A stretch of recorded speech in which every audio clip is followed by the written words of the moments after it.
Here are the KPIs that I identified for the fitness tracker. For business KPIs, I think it'll be important to track the conversion rate from the free tier to the paid subscription. I think it also will be important to track how often subscribers are churning and canceling their subscription. For product KPIs, the whole value prop is to help users reach their fitness goals.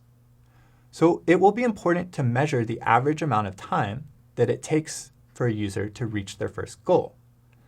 The thought here is that if people achieve their first goal more quickly, they're more likely to continue using the product.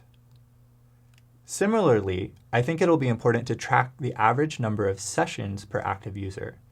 This will give us a sense of how engaged users are, and the average number of goals completed per user per month, which gives us a sense of how successful users are being with our product in terms of meeting their fitness goals.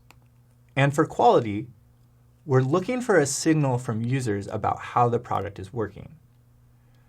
I think App Store rating is something that we can easily track and will give us a little bit of visibility into how people are perceiving the app.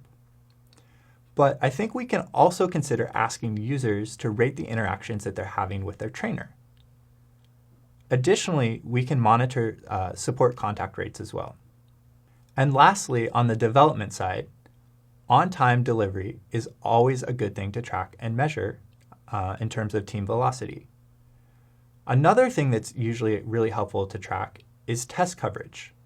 High test coverage will allow you to quickly identify and isolate regressions or bugs when they happen. How did these KPIs compare to the ones that you identified? Keep in mind that the value prop for your fitness tracker might be slightly different than mine though.